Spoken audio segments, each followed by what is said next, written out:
والصلاة والسلام على من لا نبي بعده أعظم الخلق وأشرف الخلق وأحسن الخلق وأجمل الخلق وأنور الخلق وأكمل الخلق من الحسن والصدارة والولاية والحكاية والهداية والأمانة والإمامة هو عدوة نظمة قدوة رتبة أسوة حسنة صعد إلى سدرة المنتهى في ليلة المعراج في ليلة المعراج كشف الدجى ثم دنا ثم دنا ثم دنا فتدلى فكان قاب قوسين أو أدنى صلى الله عليه وعلى آله وأصحابه وبارك وسلم تسليما كثيرا كثيرا أما بعد فأعوذ بالله من الشيطان الرجيم بسم الله الرحمن الرحيم لقد من الله على المؤمنين إذ بعث فيهم رسولا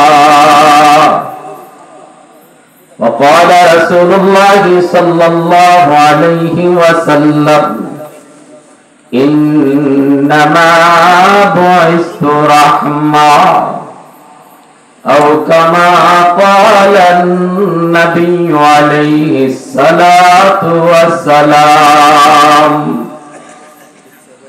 সবাই দরুদ শরীফ পড়ি নামাজের দরুদ শ্রেষ্ঠ দরুদ اللهم صل على محمد وعلى آل محمد كما صليت على إبراهيم وعلى آل إبراهيم إنك حميد مجيد اللهم بارك على محمد وعلى آل محمد كما باركت على إبراهيم وعلى آل إبراهيم إنك حميد مجيد या रब मेरे आंखों में समा जाए मदीना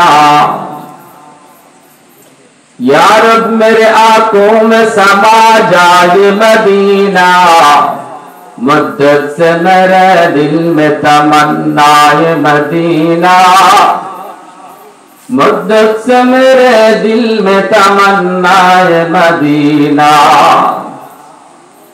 खाली है तेरा दाम दिल इश्क़ नबी से खाली है तेरा दाम दिल इश्क़ नबी से पत्थर है वो दिल जिसमें लहवाए मदीना पत्थर है वो दिल जिसमें लहवाए मदीना सीनों से लगा लो के आंखों में छुपा लो सीनों से लगा लो के आंखों में छुपा लो दर ख्वाब की दुनिया में नजर आए मदीना दर ख्वाब की दुनिया में नजर आए मदीना ला इलाहा इल्लल्लाह मोहब्बत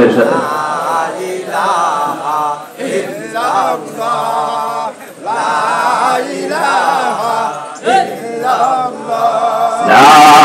ইলাহা ইল্লাল্লাহ লা ইলাহা ইল্লাল্লাহ লা ইলাহা ইল্লাল্লাহ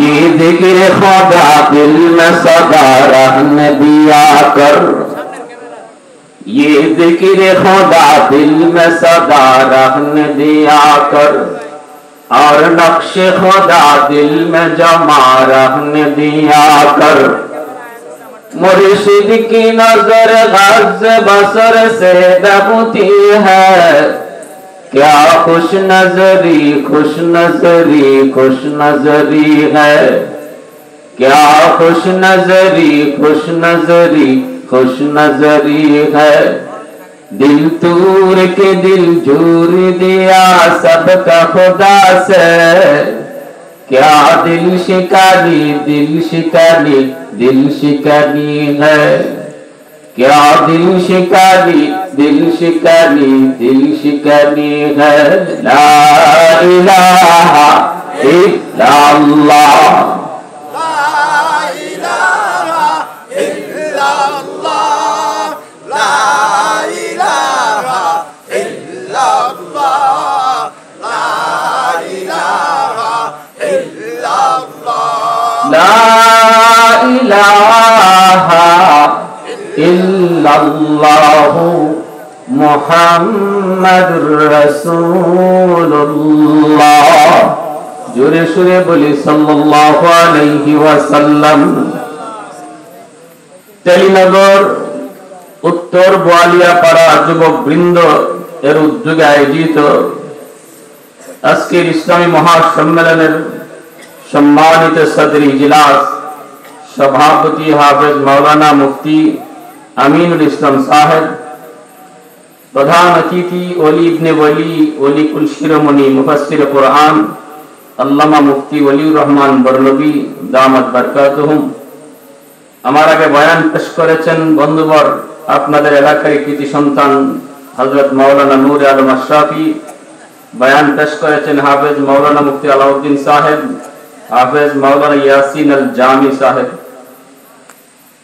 মঞ্চে আসীন জাতির বিবেক জাতির কর্ণধার এ জাতির সূর্য সন্তান উলামায়ে কেরাম অত্র এলাকার মুরব্বিয়ানে আযম কলিজার টুকরা যুবক পর্দার আড়ালে পর্দানিশীন মা ও বোনেরা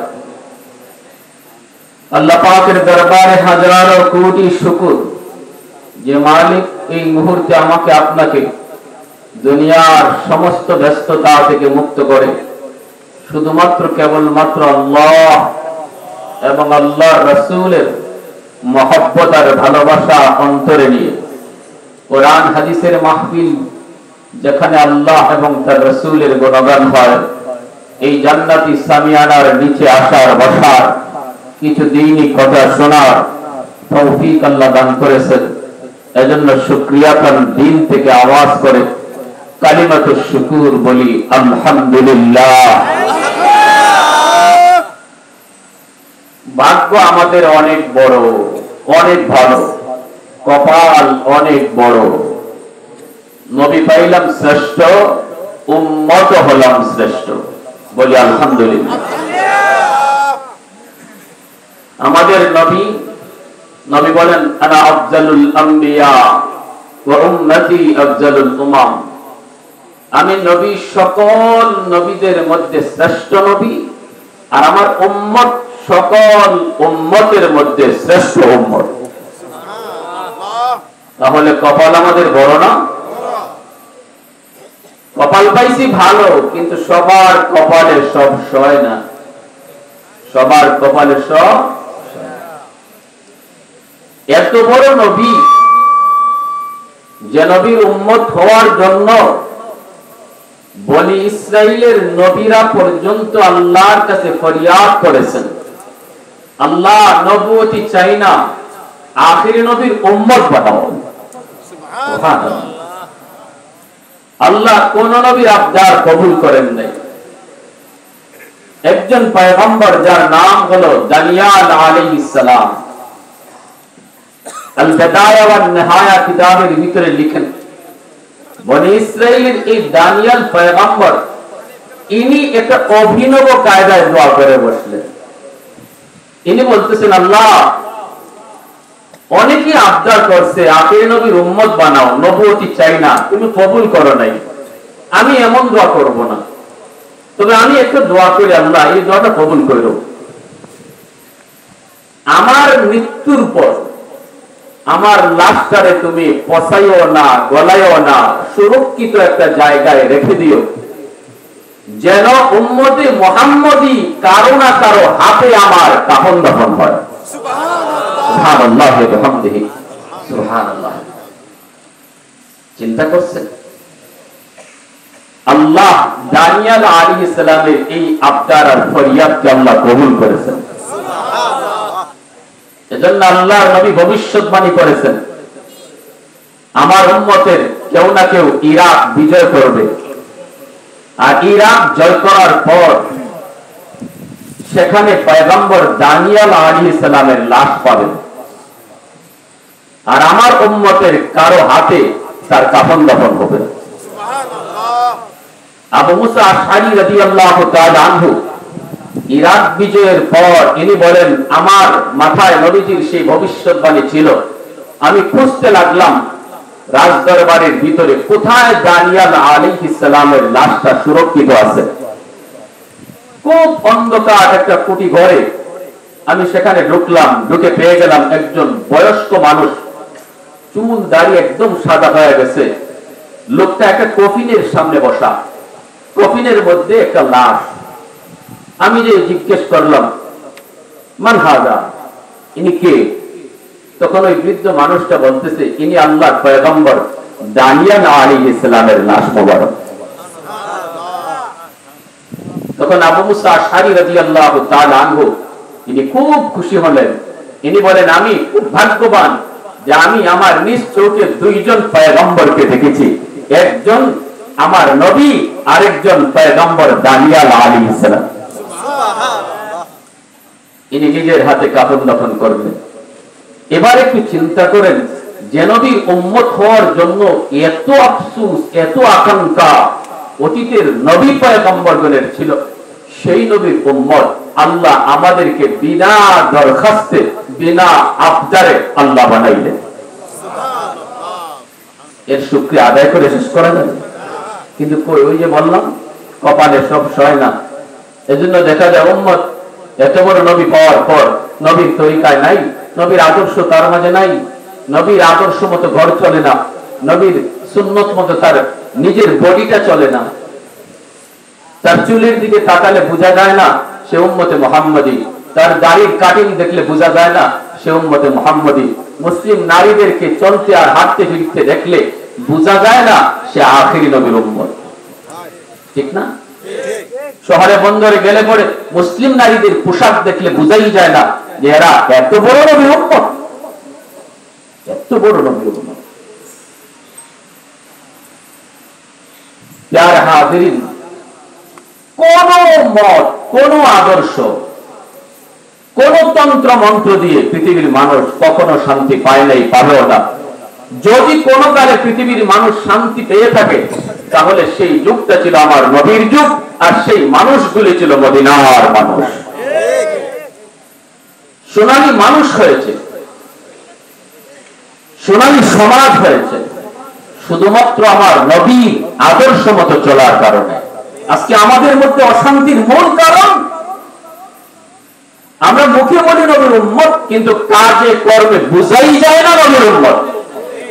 একমাত্র মূল সমস্যা আমাদের অশান্তি, যে আজকে আমরা নবীর আদর্শের ধারে কাছেও নেই। যে নিজের মতে চলে সে উম্মত হতে পারে না, যে বলবে আমার মত মত নয়, নবীর মতে মত, তার নাম উম্মত। নিজের মতে চলার নাম উম্মত নয়, নবীর মতে মত, এর নাম হলো উম্মত। তবেই তোমার ঘরে শান্তি, তোমার ব্যক্তি জীবনে শান্তি, সমাজ জীবনে শান্তি, রাষ্ট্র ব্যবস্থায় শান্তি। নবীজির মহব্বতের সাথে আমাদের ঈমানের সম্পর্ক, আল্লাহ নবীর শান মানের সাথে মুসলমানের ঈমানের সম্পর্ক। আমার নবী শুধু বাংলাদেশের নবী নন, ভারতের শুধু নবী নন, কোন দেশের জন্য খাস নন।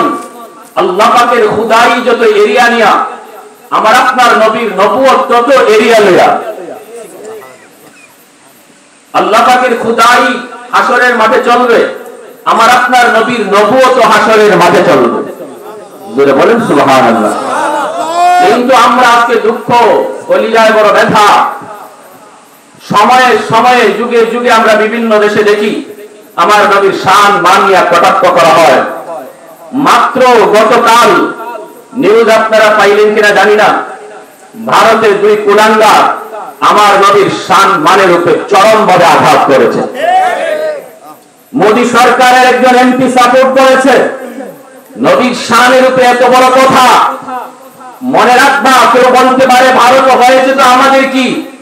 ভালো করে ইয়াদ রাখো, আমার নবী শুধু ভারতের নবী নন, আমার নবী কায়নাতের নবী। পৃথিবীর কোন এক জায়গায় যদি আমার নবীর শানের উপরে আঘাত হয়, মুসলমান মনে রেখো, তাম পৃথিবীর সমস্ত নবীর উম্মতের কলিজায় আঘাত লাগলে বুঝা যাবে তুমি নবীর উম্মত। আমরা কোন দেশে আঘাত হয়েছে তা জানি না, আমরা শুধু একটাই বুঝি, আমার নবীর উপরে আঘাত হয়েছে, আমার নবীর সামনে কটাক্ষ হয়েছে।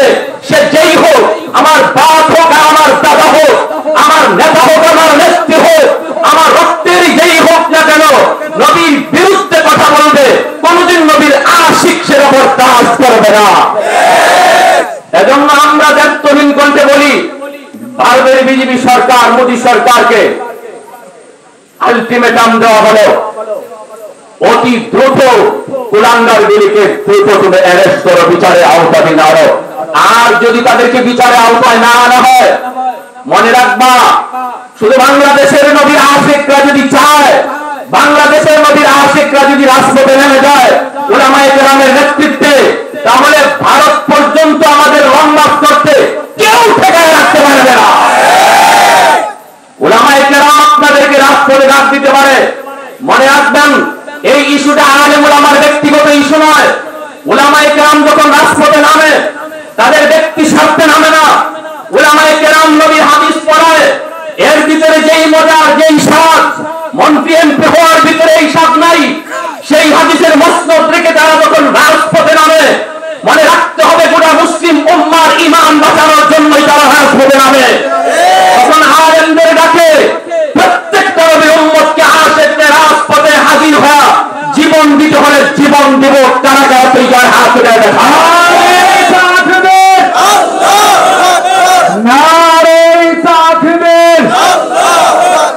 ইসলামের শত্রুরা, অভিমানের শত্রুরা,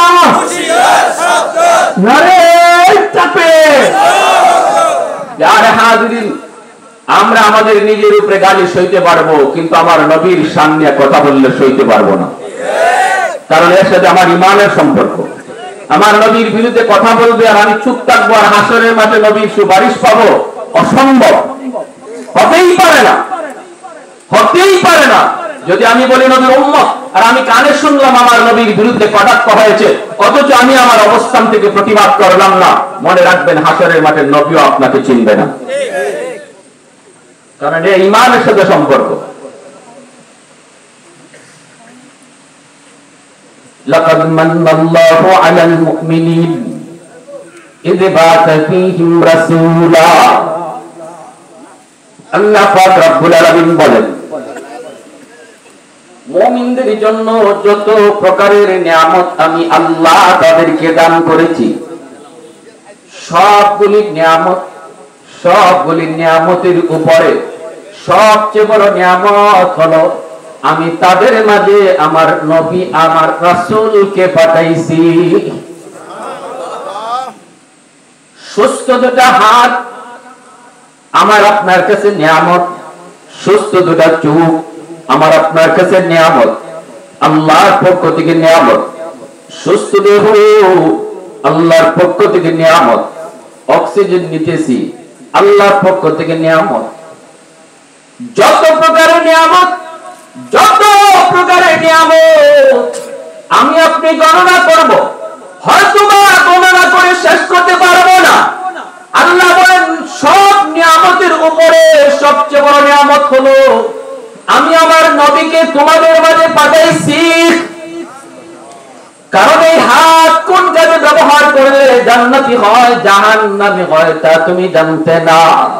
পা তুমি কোন পথে চালাইলে জান্নাতি হয় নাকি জাহান্নামী হয় তা তুমি জানতে না। সুস্থতার নিয়ামত তুমি পাইছো, কিন্তু এই সুস্থতার নিয়ামত কেমনে ব্যবহার করলে তোমার দেহ জান্নাতে যাবে তা তুমি জানতে না। জানাইলেন নবী আয়েশা, ঠিক কিনা করে বলেন? জানাইলেন নবী আয়েশা হাত কোন কাজে ব্যবহার করবা, চোখ তুমি কোন কাজে ব্যবহার করবা, পা তুমি কোন কাজে ব্যবহার করবা, দিমাগ তুমি কোন কাজে ব্যবহার করবা, সুস্থতার নিয়ামত তুমি কেমনে শুকরিয়া আদায় করবা, সব হাতে কলমে দেখাইলেন আমার নবী। এজন্য আল্লাহ বলেন নবী তোমাদের কাছে পাওয়ার সবচেয়ে বড় নিয়ামত। নবী না পাইলে তোমার সব নিয়ামত জাহান্নামের লাকড়ি হইত। এ আমার বান্দা আল্লাহর গোলাম, আল্লাহ পাক রব্বুল আলামিন পরিষ্কার ভাষায় তিনি বলে দিলেন আমার নবী তোমাদের কাছে সবচেয়ে বড় নিয়ামত। নিয়ামতের শুকরিয়া আদায় করো, আমি আল্লাহ নিয়ামত বাড়ায় দিব। সুবহানাল্লাহ। ঘরের ভিতরে নবীকে নবীর আদর্শ গ্রহণ করো, সমাজে নবীর আদর্শ গ্রহণ করো, বডির মধ্যে নবীর আদর্শ গ্রহণ করো, চুল কাটতে গেলে নবীকে ফলো করো, দাড়ি রাখতে গেলে নবীকে ফলো করো, সমাজ ব্যবস্থায় নবীকে ফলো করো, বিচার কাজে নবীকে ফলো করো। বিচার ব্যবস্থায় তুমি দুর্নীতি করো না।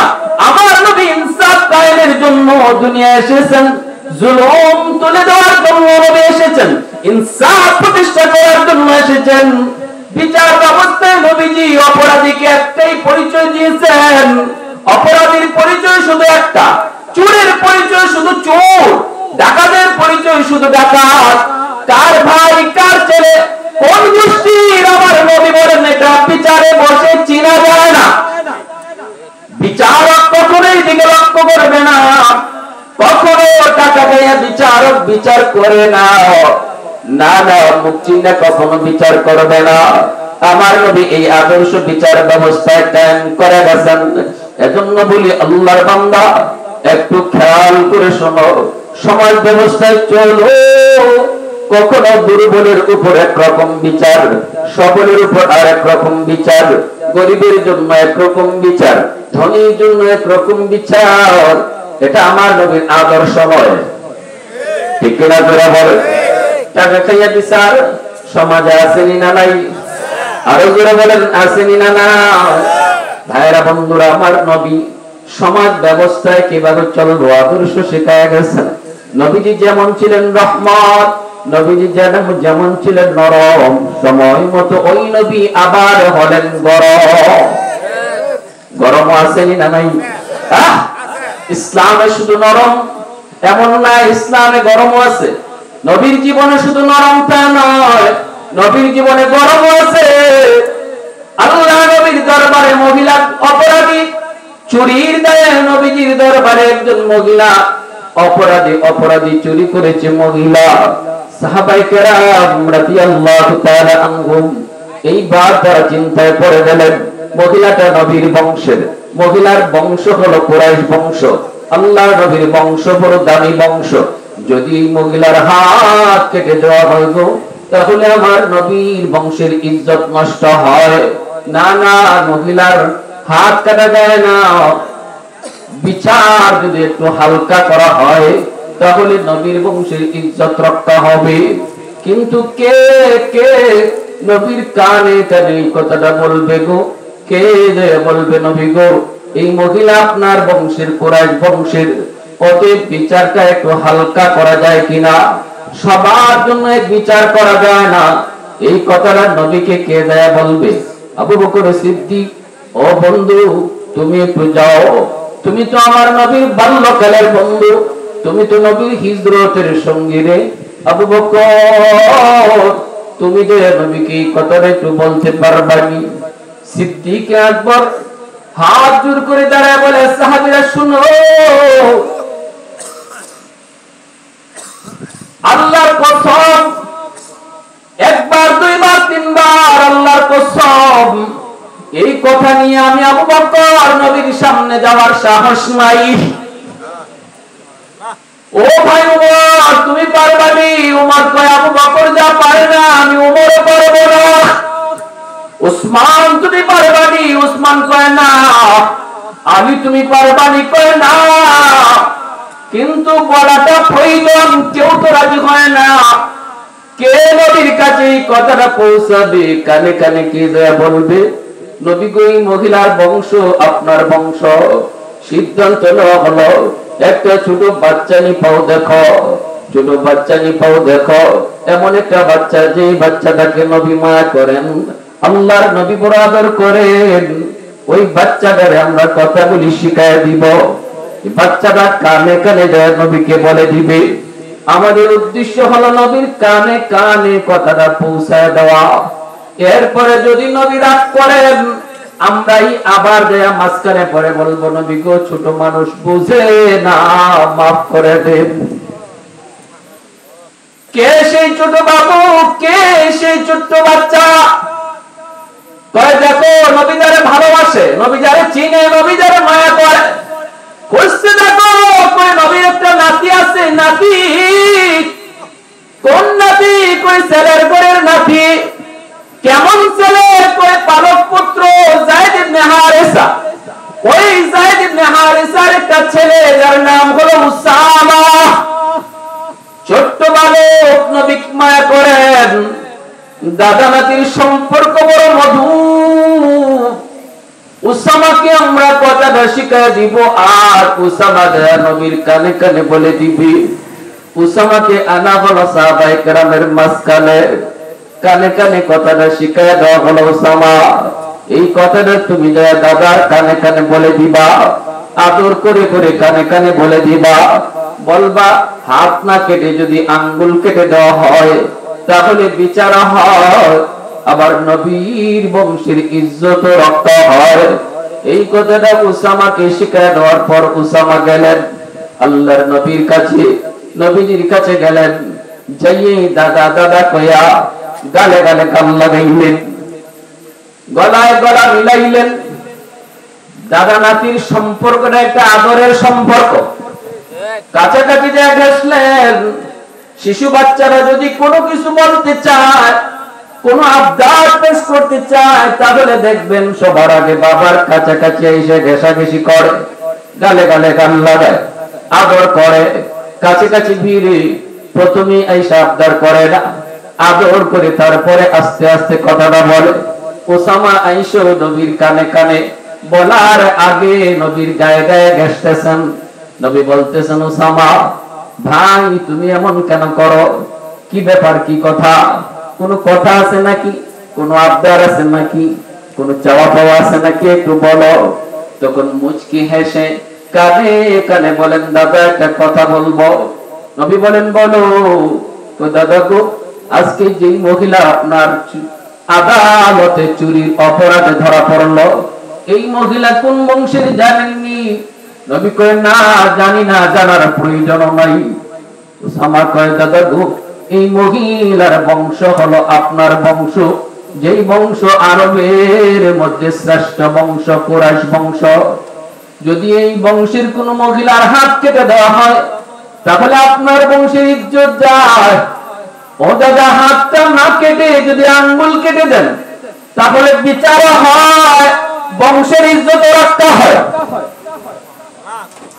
এই কথাটা নবীর কানে কানে বলা মাত্রই আমার নবী নরম দিলের নবী, সাথে সাথে নবীজি গরম হয়ে গেলেন। মুহূর্তের ভিতরে নবীজি বসা থেকে দাঁড়িয়ে গেলেন, নবীজির চেহারা নরম হয়ে গেল। সাহাবায়ে কেরাম নবীজির চেহারা দূর থেকে তারা ফলো করতেছিলেন। নবীজি যেই মাত্র গুসা হয়ে দাঁড়িয়ে গেলেন, সাহাবায়ে কেরাম তারা দৌড়ায় কাছে আসলেন, আয়েশা বলতেছেন, ইয়া রাসূলুল্লাহ, ছোট্ট মানুষ বুঝে না, বলে ফেলেছে, নবী গো মাফ করে দেন। আল্লাহর নবী তখন বলেন, সাহাবীরা শুনো, এই কথা আমার উসামার না, তোমরা উসামাকে কথাটা শিখিয়ে দিছো। আল্লাহু আকবার জোরে বলো। এই কথা আমার উসামার না, তোমরা কথাটা শিখিয়ে দিছো। তাহলে ভালো করে শোনাও, ভালো করে শোনাও। আমি নবী দুনিয়ায় এসেছি ইনসাফ কায়েম করার জন্য। আমি নবী দুনিয়ায় এসেছি ইনসাফ কায়েমের জন্য। গরিবের জন্য একরকম বিচার, এক গোষ্ঠীর জন্য একরকম বিচার, চেয়ারম্যানের পোড়ার জন্য একরকম বিচার, রিক্সাওয়ালার পোড়ার জন্য আরেক রকম বিচার। এমন বিচার করার জন্য আল্লাহ আমি নবীকে দুনিয়ায় পাঠায় নাই। অতীতের বহু জাতি ধ্বংস হয়েছে শুধু এমন বিচার ব্যবস্থার কারণে। বহু জাতিকে আল্লাহ ধ্বংস করে দিয়েছে, বহু দলকে আল্লাহ ধ্বংস করেছে। আজ দুনিয়ায় এমন নজির আসেনি না নাই? আরো জোরে আসেনি না নাই? দলের লোক অপরাধ করলে তার কোনো বিচার নাই, আর বিরোধী দল যদি অপরাধ করত তাহলে তার শেরের উপরে আসে। আওয়াজ দেওয়া ঠিক কিনা? দুর্বল মানুষগুলি কোথায় বিচার নিয়ে যাবে সেই জায়গা ছিল না। থানায় গেলে পরে ওসি মামলা নিত না, দারোগা মামলা নিত না। মেম্বারের কাছে গেলে মেম্বার কথা বলতো না, কারণ মেম্বার তার পকেটের লোক, বিরোধী দলের পকেটের লোক। যার সাথে যে জালেম, যে জুলুম করেছে, জালেমের পকেটের লোক হলো চেয়ারম্যান, জালেমের পকেটের লোক হলো মেম্বার, জালেমের পকেটের লোক হলো এমপি। অতএব বিচার কারো কাছে পায় নাই। দুর্বল মানুষগুলি চোখের পানি ছাইরা 16 থেকে 17টা বছর আল্লাহর আদালতে মামলা বসাইছিল। আওয়াজ দেওয়া ঠিক কিনা? কত সন্তান বাবা হারাইয়া মামলা বসাইছে আল্লাহর আদালতে। কত ভাই ভাইকে হারাইয়া মামলা বসাইছে কার আদালতে? দুনিয়ার আদালতে মামলা নেয় না, দুনিয়ার আদালতে মামলা নেয় না, মামলা বসাই দিছে আল্লাহর আদালতে। এজন্য আল্লাহ নবীকে ইত্তাকি দাওয়াতুল মাজলুম ফাইন্নাহু লাইসা বাইনাহা ওয়া বাইনাল্লাহি হিজাব। আল্লাহ নবী কয় দুর্বলের আহাজারি থেকে নিজেরে বাঁচাইও, কারণ দুর্বল মানুষের আহ শব্দ আল্লাহর আদালতে এমন ভাবে পৌঁছে যায় মাঝখানে কোনো বাধা থাকে না, বাধা থাকে না, মাঝখানে কোনো বাধা থাকে না। আমার নবী রহমতের নবী, মক্কার মানুষগুলি যখন আমার নবী দয়ার নবীকে এইভাবে মক্কা থেকে তাড়ায় দিল, নবীজি চলে আসলেন মদিনায়। সাহাবায়ে কেরাম সবাই ঘর বাড়ি ছেড়ে তারা মদিনায় চলে আসলেন। মক্কার জালেমগুলি তাদের ঘর বাড়িগুলি দখল নিয়ে নিল, তাদেরকে মারলো, বাড়ি থেকে বের করলো, বাড়ি দখলে নিল। তারা চলে আসলেন মদিনায়। মদিনার মানুষগুলি তাদেরকে আশ্রয় দিল, জায়গা দিল, সাহায্য করলো। এজন্য মদিনার মানুষ হয়ে গেল আনসার। ভাইয়েরা বন্ধুরা, ওই মানুষগুলিকে নিয়ে আমার নবী 10,000 সাহাবায়ে কেরাম নিয়ে যখন 10 বছর পর আবার তিনি মক্কায় যাবেন, মক্কা দখলে যাবেন, নবী মক্কায় দখলে যাবেন, মক্কার কাছাকাছি যায় আল্লাহর নবী 10,000 সাহাবায়ে কেরাম নিয়ে নবীজি ওই জায়গায় অবস্থান করেন। সন্ধ্যা হয়ে গেছে, আমরা মক্কায় ঢুকবো না। এখন যদি মক্কায় ঢুকি তাহলে যদি ওরা বাধা দেয় মারামারি হবে, আর এই মারামারিতে অন্ধকারে কে কাকে মারবে কোনো খোঁজ পাওয়া যাবে না। না না, শিশুর উপর হামলা হতে পারে, নারীর গায়ে হামলা হয়ে যেতে পারে, নিরীহ নিরস্ত্র মানুষ যার হাতে অস্ত্র নাই তার উপর হামলা হয়ে যেতে পারে। ইসলাম এটাকে সাপোর্ট করে না। মানবতার নবী, রহমতের নবী, রহমতের দূত, শান্তির দূত আমার আপনার নবী, ঠিক কিনা? আওয়াজ দেন। সাহাবায়ে কেরামের ভিতরে যে স্পিড, ওই স্পিডে তারা মক্কায় ঢুকতে চাইলেন, মক্কায় ঢুকতে চাইলেন, কিন্তু নবী সেই স্পিডটারে থামায় দিলেন। না না, অন্ধকারে আমরা মক্কায় ঢুকবো না, কে কাকে মারবে কোনো ঠিক ঠিকানা থাকবে না, সকাল হলে মক্কায় ঢুকবো। এটা হলো মানবতার নবীর মানবতা, শান্তির দূতের শান্তির কথা, ঠিক কিনা?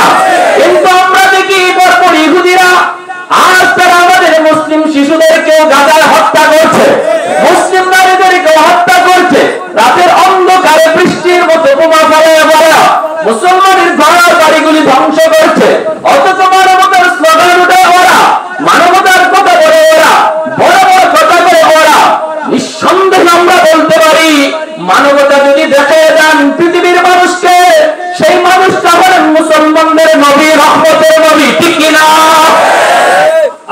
তোমরা বলে জালেম, তোমাদের ভিতরে বিন্দু পরিমাণ মানবতা নাই, তোমাদের ভিতরে বিন্দু পরিমাণ দরদ নাই। যে পরিমাণ শিশু গাজায় শহীদ হয়েছে, গাজায় যে পরিমাণ শিশু শহীদ হয়েছে, কত বাবার কাঁধে সন্তানের লাশ, কত মা চোখের সামনে সন্তানের লাশ। গাজায় মানুষকে দাফন করার মতো জায়গা এখন খুঁজে পাওয়া যাচ্ছে না। শিশুর লাশগুলা শকুনে খায়, শিয়ালে খায়, এমন একটা অবস্থা আজকে গাজায়, ফিলিস্তিনে। কিন্তু বিন্দু পরিমাণও ওদের দরদ লাগে না। আওয়াজ দিয়ে বলো ঠিক কিনা? রহমতের নবী, মায়ার নবী পরের দিন মক্কায় তিনি ঢুকলেন। মক্কায় ঢুকলেন, কিন্তু কেউ বাধা দিল না। আল্লাহ নবী ঘোষণা দিলেন, লা তাসরিবা আলাইকুমুল ইয়াউম, আজকের দিন বদলা নেওয়ার দিন নয়। ও মক্কার মানুষেরা, যে যে ঘরে ঘরে আসো, তোমরা যার যার ঘরে অবস্থান করো। আমি নবী ঘোষণা দিলাম, আমি আজ কোনো বদলা নিব না। আমি সবাইকে মাফ করে দিয়েছি। আমাদেরকে মাইরা পিটাইয়া ঘর বাড়ি থেকে যারা বের করে দিছো, তোমাদেরকেও মাফ করে দিয়েছি। একটা নদীর দেখাও ইহুদিরা, একটা নদীর এমন দেখাও খ্রিস্টানেরা, একটা নদীর দেখাও হিন্দুরা, একটা নদীর দেখাও তোমরা বৌদ্ধরা। তোমাদের কোন ধর্মীয় নেতার এমন একটা দৃষ্টান্ত দেখাও। আমার নবী মানবতার যে দৃষ্টান্ত রেখে গেছেন, একটাও দেখাতে পারবে না। ঠিক কিনা? একটাও তারা দেখাতে পারবে না। यासीन से मौला ने कभी उनको पुकारा, यासीन से मौला ने कभी उनको पुकारा, हामीम कभी और कभी तासीन इशारा। ये रमज़ो है कुछ आशिक़ों माशूक़ के माबैन, समझा है जिन्हें खल्क़ों में एक सरवर कौनैन, समझा है जिन्हें खल्क़ों में एक सरवर कौनैन। নবীজি বলেন, আমার ভাই ইউসুফ তিনি যেইভাবে ভাইদেরকে ক্ষমা করে দিয়েছিলেন, আজ আমি এইভাবেই মক্কার মানুষদেরকে ক্ষমা করে দিলাম। কিভাবে ইউসুফ আলাইহিস সালাম ক্ষমা করেছিলেন, সংক্ষেপে শুধু একটু ঘটনাটা বুঝি, তাহলে আমার নবীর ক্ষমা করার দৃষ্টান্তটাও আমাদের বুঝে আসবে। মনোযোগ কার কার আছে একটু হাত উঠে আল্লাহকে দেখান। আল্লাহ তুমি কবুল করো, জোরে বলি আমিন, আর জোরে বলি আমিন। ইয়াকুব আলাইহিস সালাম সন্তান হলো 10 জন এক মায়ের, আর 2 জন হলো অন্য মায়ের। 10 জন এক মায়ের গর্ভের সন্তান, আর এক মায়ের গর্ভে হলেন 2 জন। সেই 2 জন হলেন ইউসুফ আলাইহিস সালাম, আরেকজন হলেন ইউসুফ আলাইহিস সালামের ভাই, নাম হলো বিনয়ামিন। এই বিনয়ামিন আর ইউসুফ তারা হলেন এক মায়ের গর্ভের সন্তান। যখন বিনয়ামিন জন্ম নেয়, জন্ম নেওয়ার সময় ইউসুফ আলাইহিস সালামের আম্মা ইন্তেকাল করেন। অনেক মা গর্ভের সময়, প্রসবের সময় অনেক মা প্রসব বেদনা সহ্য করতে না পেরে শহীদ হয়। আসেনি না নাই? কি পরিমাণ কষ্ট, কি পরিমাণ কষ্ট! কত মা তখন মারা যায়, শহীদ হয়। বাইরা ইউসুফ আলাইহিস সালামের আম্মা তিনিও বিনয়ামিন জন্ম নেওয়ার সময় তিনি শহীদ হলেন। এখন মা হারা, মা নাই, 2 ভাই বাবার আদরে বড় হইতেছেন। এইদিকে 10 ভাই তারা দেখতেছে ইউসুফ আলাইহিস সালামের প্রতি বাবার মায়া, বাবার দরদ। কারণ বাবা তিনি ইউসুফ আলাইহিস সালামের একটা স্বপ্ন শুনে বুঝে গেছেন, আমার ইউসুফ একদিন আল্লাহর পয়গম্বর হবে। অটোমেটিক একটা মায়ার দয়া অটো চলে আসছে ইউসুফ আলাইহিস সালামের প্রতি। ইউসুফ আলাইহিস সালাম অনেক সুন্দর, সুন্দরের 100 ভাগকে আল্লাহ 2 ভাগে ভাগ করলেন। 50 ভাগ আর 50 ভাগ, 100 ভাগ সুন্দরকে 2 ভাগ কইরা 50-50, একদিকে 50 আর একদিকে 50, এই 2টা ভাগ করে আল্লাহ পাক 1 ভাগকে আবার 2 ভাগ করলেন। 50 আল্লাহ আবার 2 ভাগ করলেন। এই 2 ভাগের 25 ভাগ সৌন্দর্য দিয়া আল্লাহ ইউসুফ আলাইহিস সালামকে বানাইলেন। সুবহানাল্লাহ। আর 25 ভাগ সৌন্দর্য দিয়া আল্লাহ পাক দুনিয়ার সমস্ত মাখলুক বানাইলেন, বাকি যে ছিল 50, ওই বাকি 50 যেটা ছিল রিজার্ভ, এই 50 বাদ দিয়া আমার আপনার নবীকে আল্লাহ পাক বানাইছে। এজন্য আরেকটু জোরে সুবহানাল্লাহ, মুহাব্বতের সাথে সুবহানাল্লাহ।